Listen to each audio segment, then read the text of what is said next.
Come, let's reason together. Come, let's reason together. Come, let's reason together. Reason, reason, reason. Satan is very crafty. One of his greatest strategies is distraction. He wants to shift your eyes away from Christ, away from faithfully building on the foundation of Christ. And a story that paints this picture clearly is that of Nehemiah. Nehemiah was a Jew who was working as a cupbearer to the king Artaxerxes of Persia.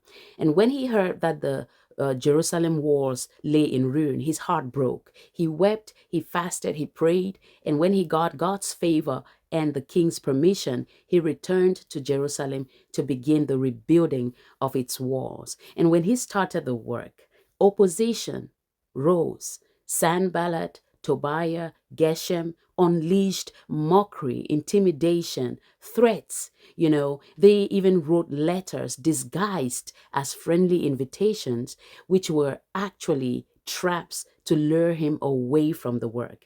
And when they failed, they switched tactics. They wrote false accusations against him, painting him as a rebel. Their goal was to weaken his hands and to cripple his courage. But then, with God's wisdom, he responded firmly, I am doing a great work. I cannot come down. And then he went to God in prayer and cried, now, O God, strengthen my hands.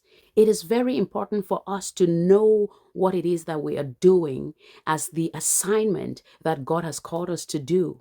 Because having an understanding of what God has called you to do, having an understanding that what you are doing is backed by God, has been signed by God, will help you to get anchored and not be distracted by the false accusations or strategies, of Satan. These letters mirror the enemy's tactics today. They come in the form of lies, manipulation. People would do things and then twist it to mean another thing just because they want to cover that thing which they did.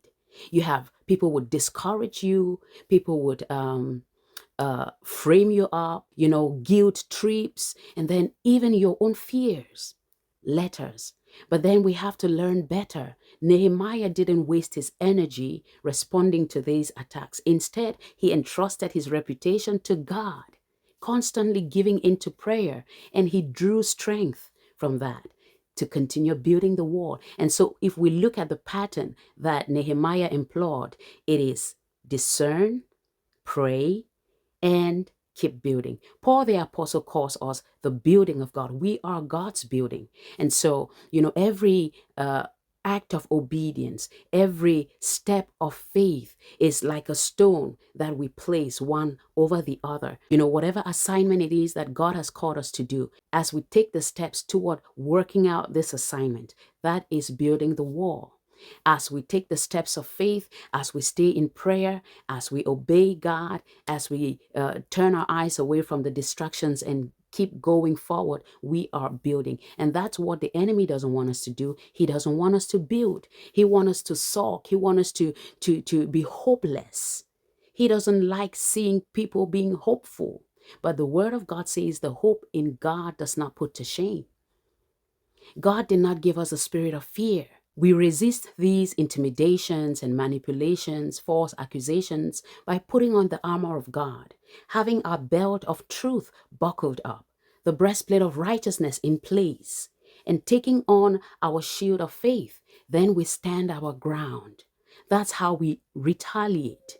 That's how we respond. When those letters show up, answer like Nehemiah, I will not come down. Lord, strengthen my hands. And then keep building.